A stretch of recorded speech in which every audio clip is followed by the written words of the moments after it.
and welcome to another episode of the Let's Talk Marvel Fan Theories podcast. I'm Taylor. And I'm Katie, and we're two sisters and borderline obsessed Marvel fans who have been following the Marvel Cinematic Universe closely for years. And now we want to share our MCU discussions with you. We chat about our own predictions and theories, plus some of our favorites from online, and our reactions to all of the Marvel content that's considered MCU canon, including the Disney Plus shows and the movies, as well as the Marvel news you need to know. Alrighty, we are here, we are ready. It is the much anticipated Moon Knight episode 4 tonight, or tonight we're talking about it, but we watched it last night because we're recording on a Thursday.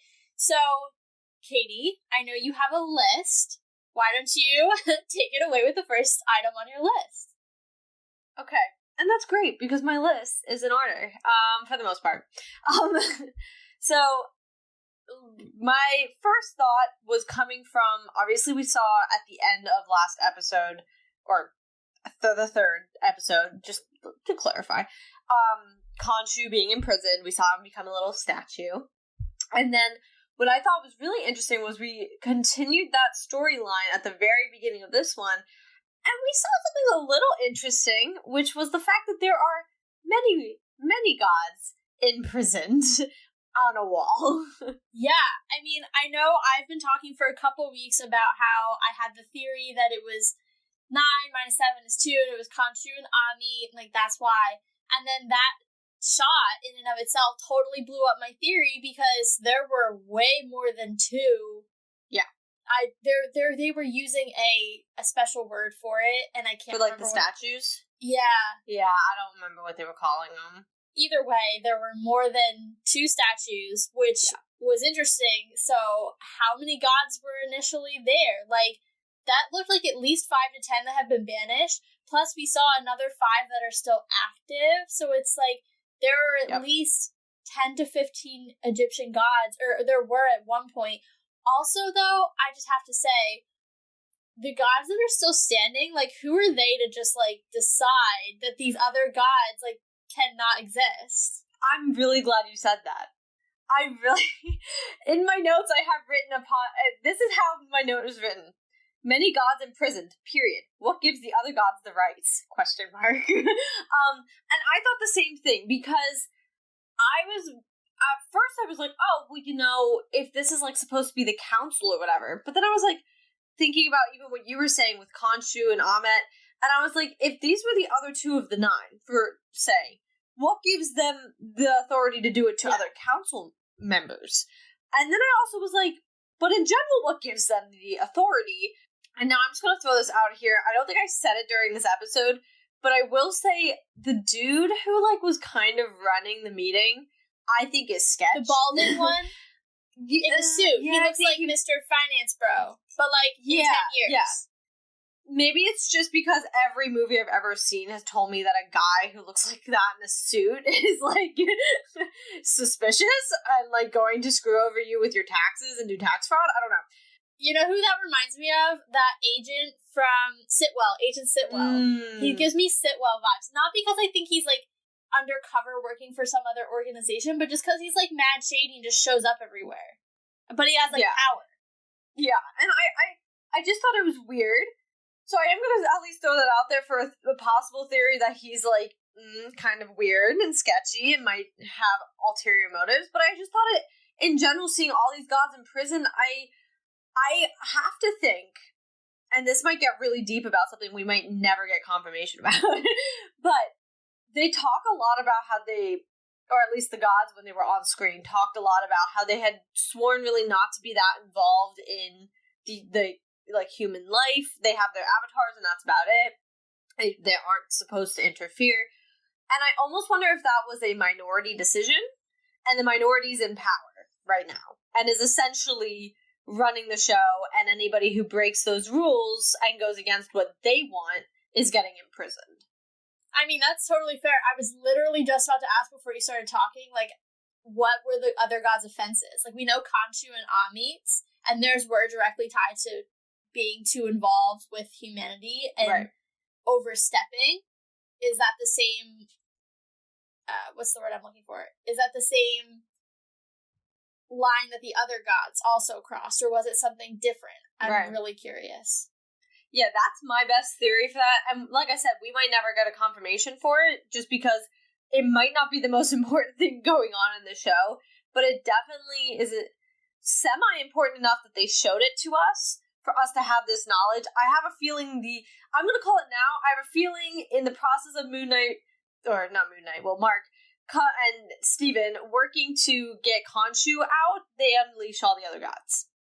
Ooh, I like that. Because I was just going to say, I think they don't ever show us anything without a reason, right? They could have simply showed us him putting Khonshu on a shelf. They did not need to pan away to show us the full breadth of what else was on that shelf. So that to me says there's something bigger here, whether that bears out in Moon Knight season 1, whether it gets another season or he's in a movie or however that works. You know, not to get away from Moon Knight, but we did get the Thor Love and Thunder trailer this week, and we got our first look at Zeus. So clearly that's something we've been talking about basically since the Moon Knight predictions episode, that there are other gods, and the MCU, on top of moving more mystical and more space, is also now moving into a more, I don't even know what to say, but like into a more I guess mythological would be the right word. Yes, there we go. Into a more mythological realm. And I think even in some ways the Eternals kind of fit into that really well.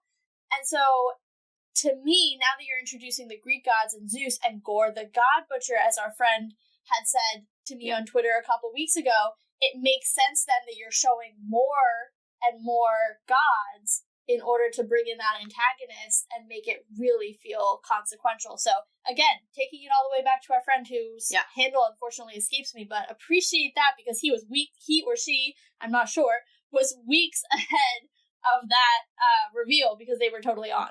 Yeah, and I think, you know, that even with this going back to even our predictions episode, the amount of times we were mentioning how, you know, it's going to be interesting with the Egyptian gods, and I even mentioned Zeus being in the comics, and now we've obviously seen a confirmation of Zeus being in the MCU.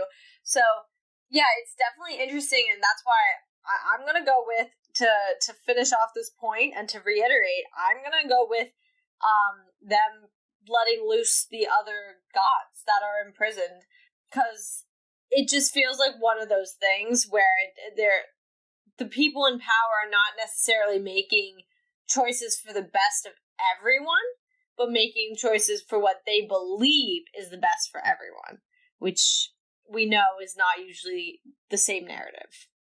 Yeah, I will back you on that one. I think that one seems pretty solid. I'm excited for it, honestly. Me too. It's going to be really chaotic, but really fun. Yeah. Oh, 100%. I want to go into my first note, and it's something that I think a lot of people have been pointing out. The first thing that I noticed in the episode was Layla just kicking butt and taking names. Sans Mark, sans Steven, like, especially the part that it hit me first, because it was chronologically first in the episode, was when she and Steven, well, now an unconscious Steven, because the spirit of Khonshu has left him, and there are some, I don't know, desert pirates, that's what I'm going to call them, desert pirates, coming after them, and she kind of rolls Steven down the hill, but then, like, totally takes them out, like, by herself, and then he, like, kind of comes to, and she's, like, taking care of the whole situation, just kind of looks at her. It's pretty great. Yeah, I mean, I am always here for that, and then I know she kind of has a big moment later on where she takes out that weird, like, mummy thing. Yeah, that was good, too. Yeah, I was like, I'm living through, I don't even know, like, I couldn't, I both my fantasy of, like, going and exploring a tomb, and also the terror of actually running into something. But no, the fact that you brought up Layla, I do want to talk real quick, because actually one of my points was based off of her, but obviously Steven is a little bean. I love Steven with a burning passion. Like, I just think he's the cute little, like, I can't, like a little frog. Like, he's just, you could tell, like, he's such an innocent person. And so I really do enjoy the episodes where we have Steven more than Mark. No offense to Mark, but Mark's that hardened person, and you can tell he has a past, and Steven's just living life. He's like, oh my god, I'm in a tomb. I know, he was so excited. Yeah, he was just fangirling. Like, he was like, whoa. So, obviously I love him. And obviously I think we saw from episode 2 since Layla was introduced, Steven clearly is like, whoa, this is my wife, but like not my wife, but my wife. Like this girl's awesome. And we saw it in episode 3, then she's very, what's the word I'm looking for? I was gonna say she's very gentle towards Steven. Like, she clearly has animosity towards Mark for, like, good reason. And I'm sure we'll get to that, because we definitely talked about that before. But putting those aside, she, just based on even their marital issues, she has some issues with Mark. But Steven, I think she's actually really good at separating and understanding, you look like my husband, but I'm not going to punish you for the things that my husband did because you're not him. See, it's interesting you said that, because that was kind of my point on the other flip side, is that I have quite an empathetic feeling, or sympathetic feeling towards Layla, because I couldn't imagine, like, stepping outside of everything else going on, seeing this man that she almost hates to a degree right now. Well, now more than ever, but we'll get to that. But even at that moment in the show, but also falling for him as a different person. And I couldn't imagine, like, even really awkward kiss. I know. But even just, I couldn't imagine, because for her, she's kissed him so many times, but that's not Mark. So I do genuinely feel for her to understand, like, this is a huge internal battle even for her, and she's just swinging through it, but she's handling it like a freaking pro. Yeah. I that was just one of my points to point out, that, I just genuinely, during that moment, you could see it, that it wasn't like it wasn't that she didn't want it, but you could tell that there was that battle of, this is Steven, this isn't Mark, but for me it's still kind of Mark, and it's like, it's definitely difficult for her. Yeah, for sure. I've really grown very much to like her character. I admire her a lot. I think at first it was kind of, like, weird. She, like, shows up, and, like, you're like, who is this person? And she's like, I'm your wife. And I was like, what is happening? But then, like, she kind of shows, she's, first of all, she's a total baddie, and she absolutely just takes care of business. When it's Steven, she's, like, the misadventurer, and she's amazing. And then when it's Mark, she's just like, you're a freaking idiot, and we're gonna do it my way. And I love it. Yeah. But she's also, like I said, she's really empathetic, and I think it would be so easy to have played this character, or to have written this character as someone who is really antagonistic towards all of the alters because of the bad or, strained relationship she has with the one that she's familiar with. But I like how it's very nuanced to the two alters that she's come into contact with so far. Yeah, and I mean, I have another point relating to this, since we're here. And I know we're skipping around the episode a little bit, but I will say, and this is nothing against Layla, and this is just like a trope issue for me. So I do want, this is the only problem I have with the entire episode. But, and you're gonna understand why I was just annoyed with this. Alright, lay it on me. I do hate the trope of, and it's whatever, you can, however you feel about anything, whatever, it doesn't matter, it's just a personal opinion. I do hate the trope of, oh no, women get emotional, oh no, plan is messed up because she won't let things happen. It happens a lot. I hate it. And we saw it in this, and it's really hard because obviously we understand Layla has a connection with her mother.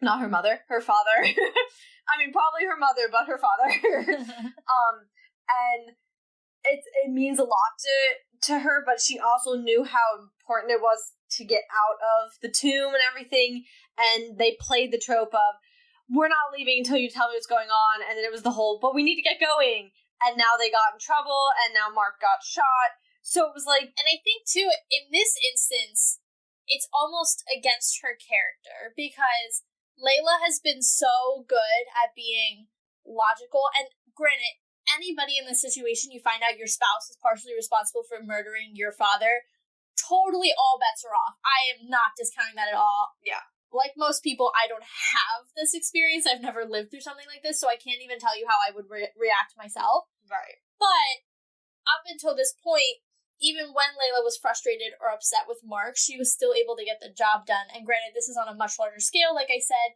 than some of the things that they've been fighting about before, but it does kind of create a dissonance between the Layla we'd seen before and what happened in the tomb. Yeah, and I mean, since we're kind of on that topic, we can move into it in a second, but I don't like seeing it because it's the same thing. I've seen it a lot all the time. It's kind of like, and to your point, on top of that, with her character being, you're so annoying, but we have something to take care of here. Yeah. Like, she's been very to the point any other time, so kind of seeing her hold up, and honestly, she put the entire thing in jeopardy, and everything that happened from that point was her fault. So, I don't know, I'm over the trope, I'm overseeing it, I didn't need to see it in this moment, and I just was kind of annoyed by it. So I needed to just release that thought. Yeah. I think it's especially frustrating when you realize, like, it's literally just there as a plot device. So, you could have used any other plot device, like, I don't know, the door's shut, maybe there was a magical enchantment, like, you're in a mystical realm, why does it have to be the woman's emotions that kind of are the stop? Exactly, and in all honesty, I know something even I thought of immediately, I was like, or you could have just had him pull out the statue from the mouth, and he turns around and all of Arthur's dudes are there. There was no reason it had to be Layla's reaction that held them up, that didn't allow them to escape. There were ways to just not have done that trope, and I just didn't need to see it. Like I said. Just the only part that I was like, I'm annoyed. But, since we kind of brought it up, what also kind of made me annoyed was because her reaction was so strong, but the words came out of Arthur's mouth. We can't trust Arthur. He's the villain. Well, even if you go back to the last episode when they were in the car and she was talking to Mark and she was like, why won't you tell me things? And then she asked him something about her father and he completely shut her down. Like, you could see the gears turning. Like, Layla's a very smart woman. And so I think she had doubts and Arthur played into that, yes. But at the same time, was he wrong? No, like, Mark admitted to it. He didn't, deal the killing blow. He didn't pull the trigger, but he led his partner to her father. So he's, an accessory before the fact. He's just as culpable in that sense. So even though it was Arthur and, like, it did get a rise out of her, I think he played on doubts she was already having towards her husband. And in the end, he wasn't wrong. Yeah. No, and I don't disagree with that. I just was like, I know you had your doubts, but you also couldn't, it's not like it was coming from a trusted source. Yeah. So I also was like, he's playing with you. From the get-go, you knew he was going to. That's his game. That's what he does. I was like, girl, come on. But I will say, did we not call it last week that Mark was at least related to the murder of her father? Yes, we did. And then he even goes, and correct me if I'm wrong here, but he does say then that he was supposed to die. I think he probably got in the way or, did not necessarily, maybe got cold feet, whatever. And that's how he ended up with Khonshu, because he was supposed to die out there in the desert. So we kind of killed two birds with one stone with that little outburst between Mark and Layla, but also confirmed that we were right. I think we talked about that in probably a couple episodes ago as well. But then really solidified it last episode for sure. Yeah. One other thing, and you touched on this at the beginning of the episode, was about how we really picked up where episode 3 left off. But one thing that I think you didn't really expound and obviously expand upon, and obviously we all saw it because we, throughout the episode, was we did talk about how we needed more Moon Knight in our last episode. We were like, hey, give us more, we want more action. And then we had an episode completely without him because of the ramifications of Khonshu being enshrined in the little statue. So that was something where I was like, I kind of expected it. I'm not disappointed because I expected it, but I hope this doesn't last because, one, I need more Moon Knight. Like, this is all great and it's fun, but I really want to see the actual superhero in action a little more than we've gotten. And for all the reasons I talked about last week, like, I definitely hope that, they release Khonshu sooner rather than later so that we can get Moon Knight back on the table, Mr. Knight, and I also, we basically have confirmation that he's coming back. I mean, other than the fact that it's logical, because I saw something online today about how Oscar Isaac was saying that, people are theorizing that Jake's going to have his own, like we were, Jake's going to have his own version of Moon Knight, and Oscar was, basically like, oh, you're just going to have to see, but that confirms two things. One, that Jake is coming, and two, that Moon Knight is back, because he wouldn't have, if he was not going to confirm that, he would have just said, oh, well, there's no more Moon Knight because there's no more Khonshu. So we got basic confirmation that Jake and Moon Knight are coming back. So that's super exciting as well, even though we did have a Moon Knightless episode for episode 4. Yeah. And I mean, I actually think even last episode we weren't 100% sure if that was going to be the ramification. Now we got that confirmation. I think we were like that 95% sure, but it was just, we were like, well, you never actually know. So we'll just play it safe for right now, just so we know. But yeah, no, I definitely am a little sad that we aren't seeing a lot more of Moon Knight as I thought we would. We didn't get a lot of him in the other episodes, and then, you know, now we're not having him at all. I love, though, and I want to make the points of this, I love that we're getting genuine backstory, finally. Yes. Even with Mark talking about Layla's father. Great, that's not a question anymore. We know what happened. Thank you. I get it. Checking things off the list. Yeah. Yeah. So it's giving some confirmation, and you know what else it confirmed? That we've still been like, we're not 100% sure. Mark is 100% the, I don't want to say like original person, but like the person who has the alters, and it's not Steven. Steven is an alter. Mm-hmm. And it's 100% seemingly confirmed that Mark has lived this way for many years, and he usually fronts. And it seems like lately has been the falling off with Steven kind of being the person who fronts the most. And I think that probably seemingly has come from the Khonshu issue with he normally, I guess, as Mark is likely off on missions as Moon Knight, and then to live a regular life, Steven comes kind of out, if you will. Mm-hmm. I do like that we've gotten pretty much that kind of confirmation, too, to understand, okay, now we know who came from where, and it does make sense, and I think, you know, even back, I think maybe episode 1 even, I was like, I can argue both sides, but it did always make sense to have someone who is that escape, that person who just has, like, it's really like the jock and nerd like thing almost. Yeah. Where you've got that trope is like coming out. Yeah, like you've got Mark swinging and ready to hit anybody at all times, and then you have like his little bean of a bestie who's a nerd, and he's like, I protect Steven at all times, even though Steven makes me mad. Like, Steven makes me mad, I'm allowed to yell at him, but you're not allowed to yell at him. He's my Steven. So I do have to say, I really like that, and I like the dynamic between the two of them, and I'm sure we can get further into that dynamic very soon, since we've now seen both of them on screen. Together. Okay.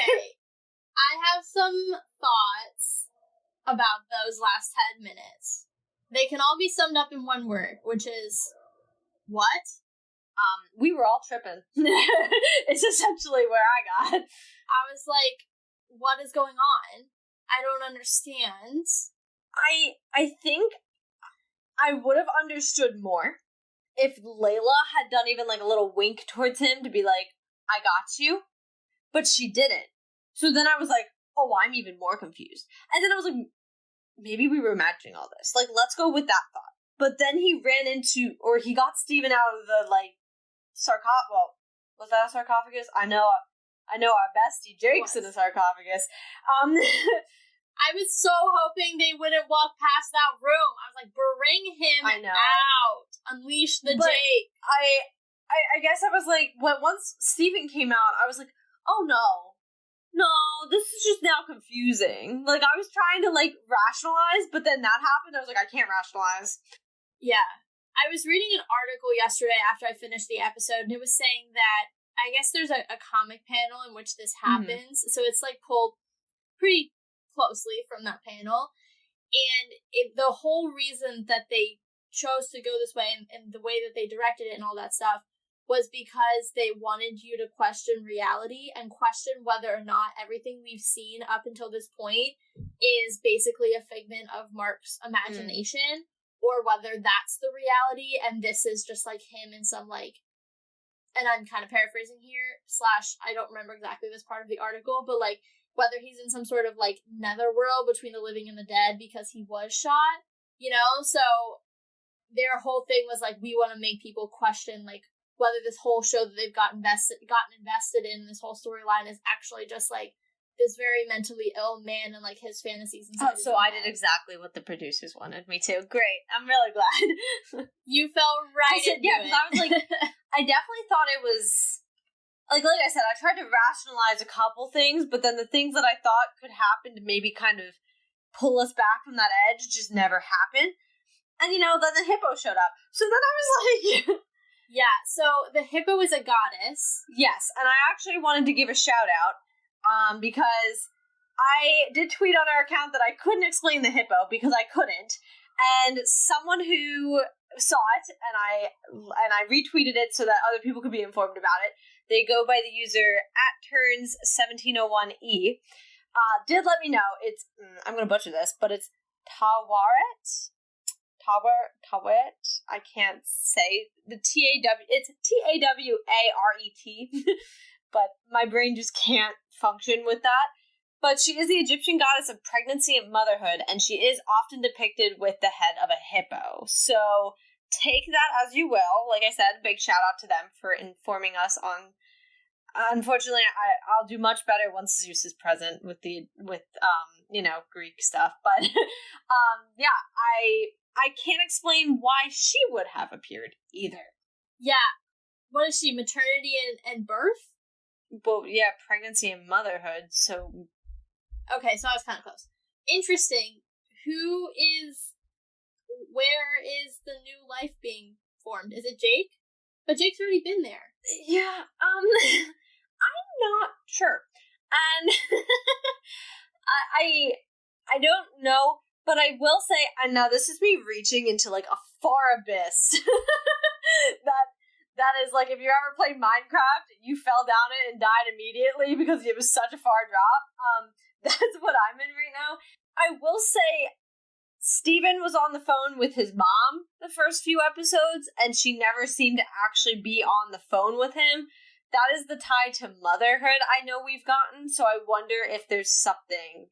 And Layla did drop the little hint that Mark does not speak to his mother, aka Steven's mother, sort of, kind of, because like one baby came out of the womb. So my thought is there might be a connection there might be a connection to where that is as well, because we haven't gotten any answer about that, and that's also another thing that's not just usually slipped in. It was obviously made present to us. Other than that, maybe it has to deal with the fact that, like, because he has different altars, it's almost like they are being born out of almost like they're coming out of sarcophaguses, almost like they're being raised up and coming out and being born as their own people. So maybe next episode we're gonna have 3 different Oscar Isaacs on our screen. I think we will, because this was actually something I noticed this episode when I was watching through the credits, because I was like, we're getting to episode 4, we might have an end credits scene, you gotta be prepared. Yeah, I looked. When he does appear and his name pops up, it's a head, but the head has 3 faces coming out of it. So I was like, oh, 3 altars, Mark, Jake, and Steven. Like, that makes total sense. So I do think that we're going to get him playing 3 characters next week. Whether they're all on screen at the same time, that I'm not sure. I will say, though, Steven's high-pitched scream when the hippopotamus Tawaret came out, I was literally, like, crying. It was so funny. Like, Mark's just like, and Steven's like, and I was like, it was so good. And I will point out, since we're on the topic too, the Twitter user who pointed this out also, and I did see this before, but then he also shared it with me, or she, I'm unsure. They also were sharing that there was a hint towards her at the very beginning of the series. In the gift shop, there was a little hippo. It was Tawaret. It's a little stuffed animal, a little plushie. So we did actually get a little Easter egg from before, and we didn't know it was an Easter egg until later. But yes, so I don't know. Like I said, maybe we'll be seeing all 3 of them together, and we'll be in this like psycho place, whether it's an actual hospital, whether it's a dream. I have no clue. So like this I don't know what to call it, because for us it's just blowing our brains. So, I mean, I think if we start the episode where we ended the episode, we will see 3 Oscar Isaacs. That's fair, and I think we will. I think there's a scene, it's one of the few scenes in the trailers that we haven't already seen in the show, where he is screaming at people in the hospital, but I don't believe it was when he was screaming at people the way he was this episode. So I think there is yet unseen footage. Now, again, Marvel does not include every scene that's in a trailer in the movie or the show, and does not include in the show, obviously, in the trailer every scene that's in the show, because then you're basically watching the show. But, I say all to say, there is the hint that perhaps we're going to spend more time in this hospital netherworld place. And to your point, then in my opinion as well, we will definitely get Jake, Steven, and Mark kind of all interacting, which will be interesting because, Steven and Mark have a bond, whereas, Jake is, this new guy that, kind of just started showing up last episode. And one of the other interesting things I saw in the article that I was reading where they interviewed, I believe it was the directors, but it was someone involved in the production of the show, was they were saying, when they have that scene where Mark and Steven kind of embrace because they find each other in that hospital, that they wanted to feel like they'd earned it. That, Mark and Steven had actually created a bond and it wouldn't feel foreign, that they actually, had, I don't want to say, feelings for what, not in that way, but, they have, an emotional... almost a brotherhood. Yeah, an emotional tie, right? And so... Yeah. I thought that was interesting as well, because now, they're forming this emotional bond, and Jake's just this guy showing up out of left field who kind of shares their body, once in a blue moon. I'm raising my hand because I'm going to throw some terrible theories out. Go for it, hit me. What if Jake is not just this random guy? It's possible Steven was not the first alter that we were led to believe. And Jake has been present before, just has been pushed down. And essentially, I notice how every time we, even with the sarcophagus, he's, stuck. He's, he's right there, but he's stuck. It's like he's almost locked away. What if he was one of the first alters to have appeared, and maybe Jakey, my boy, might have been responsible for a murder, and Mark was trying to not have Jakey, my boy, be responsible for a murder. Do you think Jake was there when Layla's dad died? I don't know. I'm just throwing out, like I said, a possibly terrible theory, but it's possible that Jake has been around longer than we're being led to believe, and that he's not exactly new. He's just new to us. And he's been probably somehow made to be I don't know how Mark was handling his DID before, since Layla clearly had no clue. So it's very possible he went through a spurt where maybe he managed to shake it a little bit, and he shook Jake enough, and then, Steven made an appearance later on. I think that's, it's not out of the realm of possibility. Just to play devil's advocate, though, Mark, the cat's out of the bag, right, for Mark, so he doesn't really need to hide the DID anymore, especially as it relates to Layla, and he does not seem aware of Jake, because when he takes back control of the body last episode and he's mid-stab, he looks at Steven Steven, dude, what are you doing? This is a total 180. And Steven's like, dude, I didn't do this. And they were both confused about how their body ended up in that position. For someone who's aware that he has a problem or that he is suffering from mental illness, it was weird to me that, Mark doesn't know about Jake. So it's hard for me to believe that, he knew Jake was a thing, and then he worked really hard to get Jake away or to push him away and get control of the DID, because he seems just as confused as Steven does in that respect. Well, it is always possible that, say, he, went and seeked help and everything, and he did maybe let's try English. He possibly did work through some of the issues he was having in the course of having another alter, and maybe he had multiple.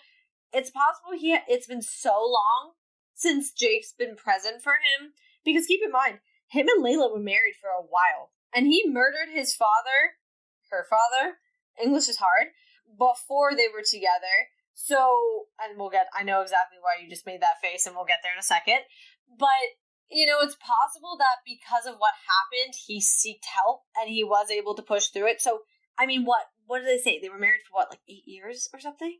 It was definitely, like, they weren't newlyweds for sure. Like, No. they had an established marriage. Exactly. So, like, think maybe if he did go and seek help after that incident. I mean, if they were married that long, let's just theoretically add at least a year of dating on top of there. It's been years since he would have had possibly another alter that wasn't now Steven appearing. So he could have just as easily still been confused and been like, I didn't realize. Or he never realized Jake was there. So he would have his moments and not even realize it was Jake and being a different, or having an alter take the light, in the sense of what Split describes it as, which is, well, I've said before, but Split is a bad example of Danny, but I will use that at least the light thing to make sense of it. So it's possible things got wonky, like, because maybe he did kill her father, but it wasn't him, but he didn't know it wasn't him. Just to be devil's advocate to your devil's advocate and throw a terrible theory out there, just because I know, who knows, it could be, like, complete chaos, but I'm just throwing it out. I mean, Marvel's done more chaotic things, so it's definitely not out of the realm of possibility. I mean, listen, we are Marvel fan theories. I'm a fan, and it's a possible theory. I'm just gonna make it. Wow, we didn't take it super literally, yeah, Caitlin. exactly. I stay close. I stay on brand. Don't worry. Well, I do want to circle back really quick to the thing that did make me gasp, which was not that it made me gasp because it surprised me, but that it made me gasp when you were talking because I wanted to talk about it, which was Mark essentially admitted that the reason he met Layla and kind of pursued her was because he felt guilty about her father, which, like, that would send me over the deep end too, Layla, to find out my entire marriage and relationship was a sham, because not only did he kill, or was he not only instrumental in the death of my father, but he only sought me out because he felt bad for killing my dad. Wow, that one hurt. I'm really sorry, Layla. Yeah. Mark's, I don't have a connection to Mark. He's kind of trash. I don't feel for him. I don't, no matter what, I really don't feel sympathy. Mark's, nyeh. Steven, yes. Mark, nyeh. My thing is, like, Steven is the personality, but Mark is useful. Yeah. Like, his skill set is helpful, but he is kind of the worst. Yeah. Well, and that's why I think, too, it's hard because Steven is genuinely falling for Layla, which is something Mark could never say. He wants to keep her safe, but it's almost because he feels responsible for the fact that she was put in a bad position because of what happened to her father. So it's like, he feels more of a responsibility for her, not that love that Steven is clearly already beginning to feel towards her. Yeah, and he does not admire her or respect her the way that Steven does, which Steven's just a friend to women. Well, sort of. He's like a really awkward Steven is a man written by a woman. That is so true. So true. Yup. That's really well put. Yeah, that is the fact. So, I don't know. I definitely feel for her, and I agree with your statement that Mark is definitely useful, and I think that Mark can help Steven and Steven can help Mark, but I think they're working on figuring how that is going to work. Like, I think so far they've just been like, you're annoying, you're also annoying, but I like you too. Like, that kind of... Yeah, like siblings. Yeah. Like, yeah. Because, I mean, you and I have that conversation all the time. Yeah. Honestly. But... but that's why I'm thinking... they can really balance each other out, and I think actually in the process of doing that can actually do what for DID one of the big goals is to kind of integrate the alters, and that's a good way to actually do it, is the fact that they could balance each other out and figure out this working together kind of thing can, essentially pretty much make it so that they are no longer separated as alters. However, then you're going to throw Jake into the mix, and I'm not so sure how that's going to go. That'll be interesting. He's going to be... I'm actually so excited for him. I think he's going to be a whole new animal. Yes, and actually, since we're talking about Jake, I know I brought this up last week, about, some of the Twitter riffs going on between comic book fans and MCU fans, or people kind of in the middle, and people not in the middle, and people, who like both, don't like both, whatever. And I know one of the rifts now. I've ventured in undercover, as I do. On my private account, I like to venture into things. Here to peep, but not to participate. Yeah. I like to be aware, and then I'm like, okay, now I know what's going on there, so we're good. So I do know one of the rifts is people don't love that there's a lot of theories running with Jake being kind of, I'm using air quotations, the bad alter. Or the evil alter, once again, using quotations, because in the comics that I did kind of do some research on this, he's really not. He's just like a taxi driver, man. Like, although I will say, like, two things there. One, when I say, I think for me, it's less that he's the evil alter and more he's just a little more brutal. That doesn't necessarily make you evil. If you're fighting for the right people, that's fine. I know you have something to say, and then we'll circle back to my second point, so go for it. Yeah, sorry. I actually want to point this out because I didn't think of it last week, but I thought about it during the blog, so I do want to just bring it up also here, because it wasn't the episode 3 blog, but I did want to say it here. What I compared them to is Freudian thoughts. So if you're familiar with this, and you probably learned it in school at some point, the super ego, and id. And I see Steven as a super ego, follows the rules, the good, to the book kind of person. The ego being Mark, who's kind of like right in the middle, not straying off the edge, but not like necessarily following all the rules.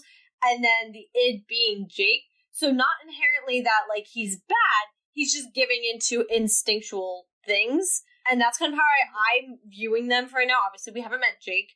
But that's kind of the assumption because, and we can get to this in a different, like after you have your other point, but because of how the show's set him up so far, which is kind of part of the argument from on Twitter.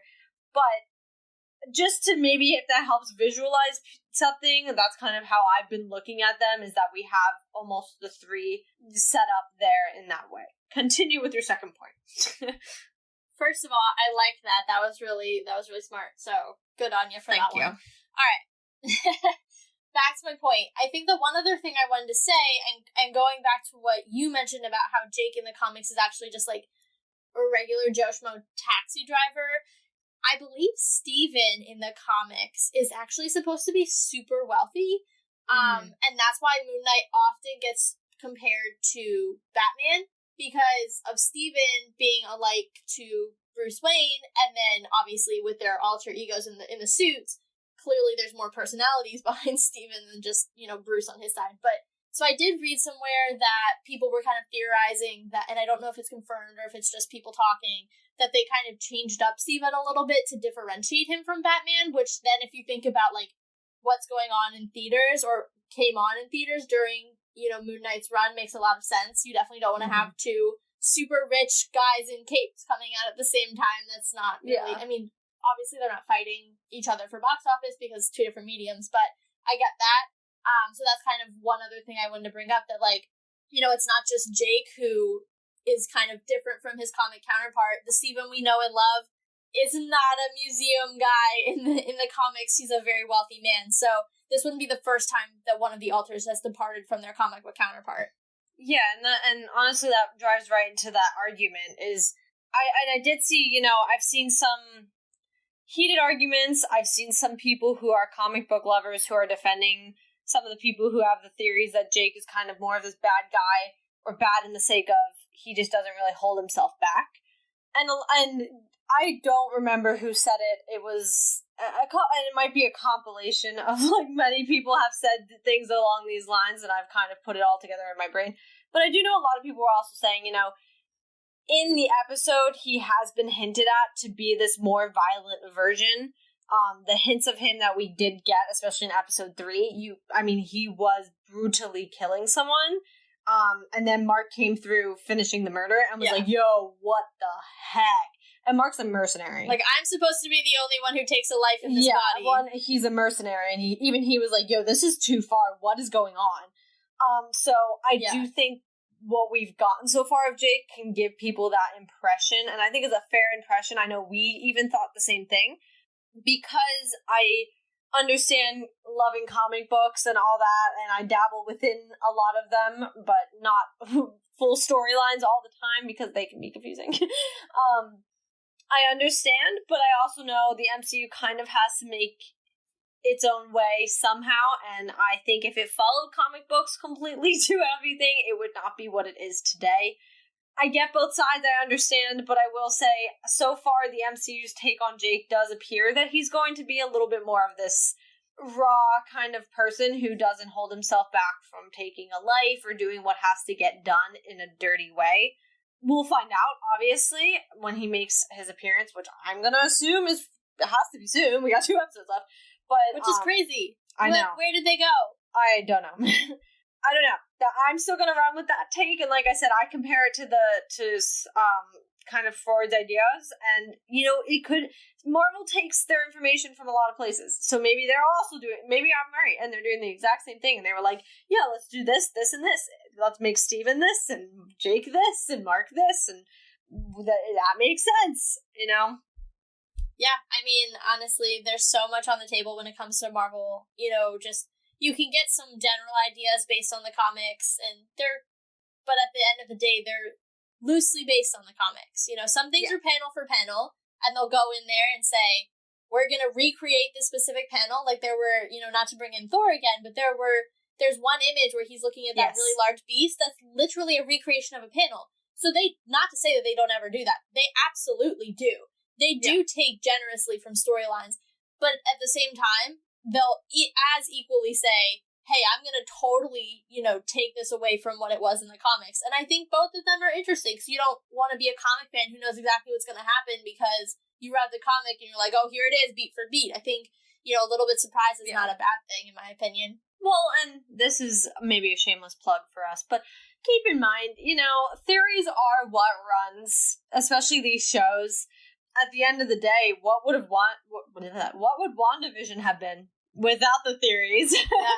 That was a bonding experience, and we did not... It's a cultural moment. And we did not cover WandaVision at the time fully. I was doing blog posts about it, but we did not cover it in the podcast. I'm sure it will make its appearance eventually in the replay, which will be fun.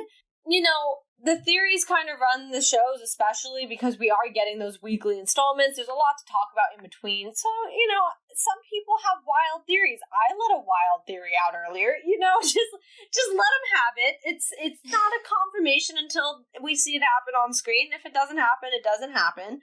But theories are fun. I just have one last thing I want to say before we wrap this episode, and then I've hit all of the points on my notes list for the evening. The last thing I will say, this episode 4, has been my favorite so far. I think by leaps and bounds. I thought it was like Indiana Jones meets like The Mummy meets like, I don't even know, but it was very cool, and it like took me back to like those types of films, which I'm not always into, but like I enjoyed this. I will say, and not to be like a Debbie Downer, but I was expecting a little more from this episode. The way people were hyping up episode 4, like, I thought it was going to change everything, and the whole landscape of everything we knew was going to change. Like, when people say that stuff to me, that's what I expect in the MCU, And based on that hype, I will say I was a little disappointed. I was expecting Jake. I was expecting Moon Knight, even if it wasn't at the beginning, like, towards the end, they were going to, find a way to bring him back or to channel the power without Moon Knight. Without Khonshu. There are panels where Mark, Steven, and Jake, or I don't know, the body, is able to, like, hold the power without Khonshu. That has precedence in the comics. So I was like, they don't technically need him. Like, they don't know that now, but they don't technically need him in order to be Moon Knight or Mr. Knight or whatever Jake's iteration will be. So I was like, let's bring on some Moon Knight, let's bring on some Jake, and I didn't get either one of those things. And then the way people were talking about it, I was expecting, like, some, like, grand revelation or something that I didn't get. But at the same time, I did like the action. I like how it made me scared to be at home alone in my apartment by myself.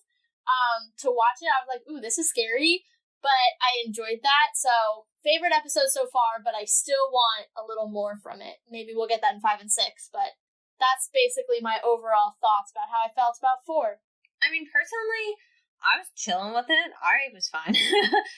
I definitely think people probably the biggest thoughts for them was the ending is what got them, is the whole, like, oh my god, this has changed the game. But maybe that's because, too, the only people... This is going to show bad on me, who's supposed to run the socials. But the only time I heard about the 4th episode being like, what, was from you. So, for me, I honestly forgot and didn't go into it with any expectations, so I just was chilling. I was like, nice, that was a good episode, and then moved on. So, you know... I don't know. I liked it. I thought it was pretty good. I'm very excited for episode 5. I think this is the first time I'm, like, really, really excited to see the next episode just because I'm like, I need some kind of something. I am so lost. So, I mean, not that I haven't liked the show, but I think this is the first time this is, like, my WandaVision era again, where I'm like, I don't know what's going on, but I just need to see the next episode because I need more answers. And then I get the next episode. Or even Loki, when we used to, like, run around the house and be like, what is happening? Like, the episode we thought he died, and then we ran around for a while screaming. Exactly. Yeah. Like, it's just that moment now that I'm like, I'm so lost, I need an explanation, please give me one. You know? That's where I'm at, and I'm fine, I'm happy with it. Awesome. Well, that is going to be a wrap for us on Moon Knight episode 4. We will see you guys back again next week when we cover, of course, episode 5, and we have a double episode next week, meaning we are going to come out with 2 episodes because it is the week before Multiverse of Madness. It's almost here, my friends. They are doing press in Berlin. They're going to be doing their worldwide press tour soon, or well, they are, but, you know, all the premieres and things around the world, so it's here, it's coming. Our episode comes out next week. We are super excited to dive into trailers and get weird with you guys talking Multiverse of Madness. So, if you would like to keep up with all of our content coming out around the rest of Moon Knight and Multiverse of Madness, both predictions and reactions, you should subscribe to the show on your podcast platform of choice so you can keep up with all of our episodes. You should also follow our blog where we have lots of supplemental content, things that we forgot to say, said wrong, or wanted to clarify from the episode, end up on the blog as a little bit of a catch-all after we've recorded.